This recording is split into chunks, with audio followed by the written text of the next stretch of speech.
Hi everyone, ako si John Hasmines, nag-work ako for Century Properties.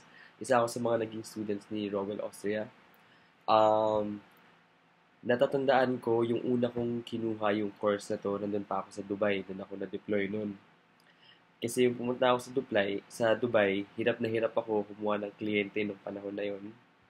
Dahil lang ginagawa lang namin yung usual na saturation or manning, which alam naman natin nakakapagod. So, naghahanap ako sa internet yung last few weeks ko na dun sa Dubai. Hanap ako ng hanap ng mga courses regarding Facebook ads. Tapos, ang hinahanap ko kasi dati Facebook ads tungkol sa real estate. Pero yung mga nakikita ko, puro international. Yung mga tipong pang US. So, pag ina-apply ko dito sa bansa natin, nahihirapan ako. Kaya yung nakita ko yung page ni Rowell, nag-search lang ako dun sa basta nag-type in lang ng keywords sa Philippine real estate, digital marketing. Tapos nakita ko yung mga classes ni Rowell. So, yung kinilig ko yun, tuwan-tuwa ako kasi kahit pa ang dali. Sagot ako, may mga nag-chat sa akin ng mga chatbot. So, dun pa lang sabi ko, uy, grabe. Hindi ko alam may ganito. So, after 1 or 2 days, naka-receive ako, kasi ano yun parang holiday ako nag-inquire. So, after 1 or 2 days, nag-reply siya sa akin, saying kung gusto ko ba daw ma-avail. So, kinuha ko yung package na Facebook ads, pati, Facebook ads, pati yung chatbot. Sa Facebook ads, masasabi ko talaga, sobrang ganda ng results niya, na ang pinaka ang pinaka-record ko, nakuha ko 80 leads in 2 weeks or 2.5 weeks.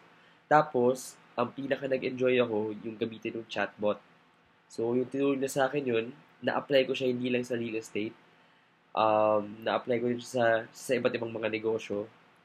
Plus, yung after ko gamitin yung leads, ang dami kong natatawagan araw-araw to the point na, to the point na, minsan hindi ko alam saan magsisimula. So, yun yung naging problem ko. Good problem nga siya eh. Tas, yun nun, same weekend, after ko ma-launch yung ads ko, nagkaroon agad ako ng appointment. Alala ko yung araw na yun na parang nagtataka pa yung manager ko. Ha? Bakit ano? Saan galing yan? Tapos, totoo bang inquiry talaga yan galing sa ads? So, yun. Dinidiretso ko siya. Tapos, ang gaganda talaga ng results niya. Kaya, hanggang ngayon, sobrang thankful pa rin ako na kinuha ko yung course ni Rowell. So, kunin nyo siya, hindi kayo magsisisi. Masabi ko din na, ayun nga nabanggit ko kanina, ma-apply nyo pa siya sa iba't ibang negosyo. Pwede din siya pagkakitaan din. So, ganun na kalakas ang social media marketing natin ngayon sa bansa na to. So, yun. Anyway, good luck. Sana makastart na din kayo.